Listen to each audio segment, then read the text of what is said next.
Namo Buddhaya. The Satasahasrika Prajnaparamita Sutram, the Large Sutra on Perfect Wisdom, the chapter 61st, Non-Extinction. The cognitions of extinction and of non-production. Thereupon the Venerable Subhuti thought to himself, "Deep, to be sure, is this enlightenment of the Tathagatas. Let me question the Tathagatas about it." The Venerable Subhuti then said to the Lord, "Inexhaustible, O Lord, is the perfection of wisdom." The Lord, "Because like space it cannot be extinguished." Subhuti, "How should one aspire for the perfection of wisdom?"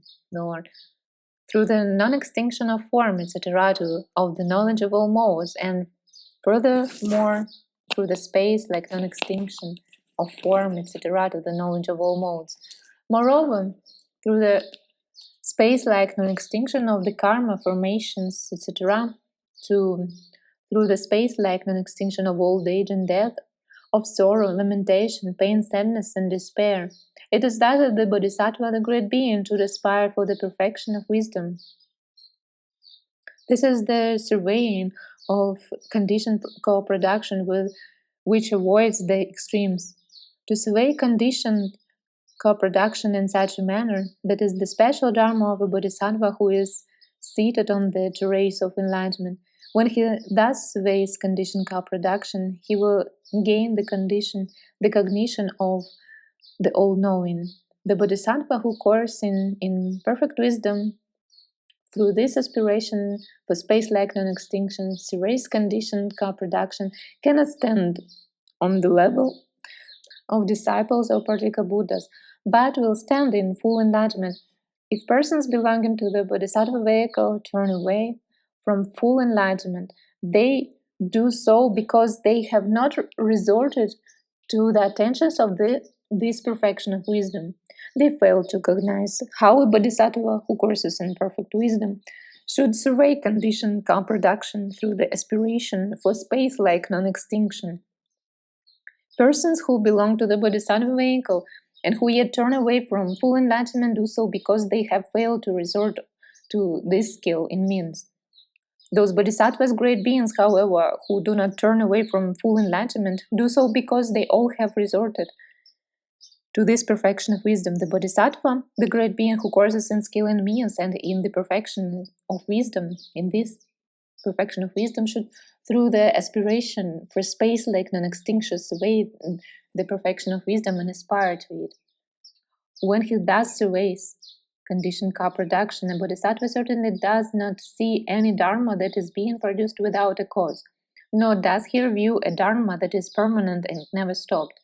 He reviews no dharma as a self, a being, a soul, a creature, a man, a youth, a person, a personality, a doer, one who feels, one who knows, one who sees, nor does he review the dharma as permanent or impermanent, as is or ill, as self or not self, as appeased or not appeased. It is certainly thus that the Bodhisattva, a great being who courses in perfect wisdom, should survey conditioned co-production.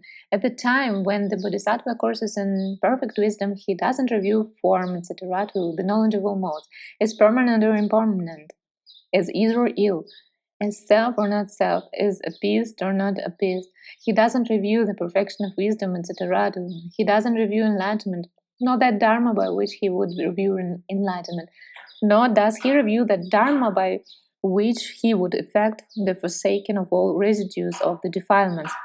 It is thus that a bodhisattva should course in the perfection of wisdom without taking any dharma as a basis.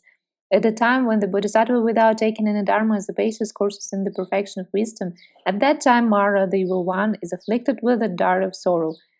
Just as a man whose parents have died is afflicted with the dart of sorrow, the dart of the deepest sorrow, just so Mara, the evil one, in respect to the bodhisattva, the great being who courses in perfect wisdom and takes no dharma as a basis. Subhuti. Is this affliction confined to just one Mara, or does it extend to all the Maras in the great telecosm, to each one on his own seed? The Lord, all evil Maras in the great Richly Cosma are afflicted with the dart of the deepest sorrow, and they do not enjoy themselves where they are. If a bodhisattva, a great being, becomes not lacking in the dwelling of the perfection of wisdom, then the entire world with its godsmen and asuras cannot gain entry to him, nor can it find any ground for taking hold of him and turning him away from full enlightenment. Therefore, then, Subhuti, the bodhisattva who wants quickly to know full enlightenment, should dwell in the dwelling of perfect wisdom, the accomplishment of the development of the six perfections. In a bodhisattva who dwells in the dwelling of perfect wisdom, the perfection of giving, etc., to the perfection of wisdom arrive at their most perfect development. In a bodhisattva who dwells in the perfection of wisdom, all the perfections arrive at their most perfect development. Subhuti. How does in a bodhisattva who courses in perfect wisdom the perfection of giving, etc., to the perfection of wisdom arrive at their most perfect enlightenment? The Lord. Here a bodhisattva dedicates to the knowledge of all modes the gift which he gives. In the same way, dedicating them to the knowledge of all modes, he guards morality, perfect passions, exerts vigor, enters concentrations, and develops wisdom. Subhuti. How, Lord, does a bodhisattva who has stood in the perfection of giving acquire the perfection of morality? The Lord. Here, when the bodhisattva gives gifts and dedicates them to the knowledge of all modes, a friendly deed of body, friendly deed of voice, friendly deed of mind is set up towards all beings. On that occasion, he acquires the perfection of morality. Subhuti. How then does the bodhisattva, having stood in the perfection of giving, acquire the perfection of passions? The Lord. When the bodhisattva gives gifts and their recipients abuse and revile him, use unsupportable and harsh words against him, he doesn't feel any anger for them. Subhuti. How does the bodhisattva, having stood in the perfection of giving, acquire the perfection of vigor? The Lord. When the bodhisattva gives gifts and their recipients abuse and revile him, use insupportable and harsh words against him, he nevertheless remains determined to give and to renounce. I should give gifts, not should I not give gifts.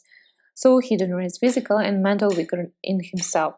Subhuti. How does the bodhisattva, having stood in the perfection of giving, acquire the perfection of meditation? The Lord. The bodhisattva who gives gifts doesn't dedicate them to the level of a disciple and Pratyekabuddha, but outside the knowledge of all modes, his thought does not proceed. Subhuti. How does the bodhisattva, when he gives gifts with skill and means, acquire the perfection of wisdom? Lord. When the bodhisattva gives gifts and renounces them, the intelligent appreciation that he has to do with an illusion is always set up with regard to those gifts, and he doesn't see that these gifts have bestowed anything on any being or taken away anything from anywhere.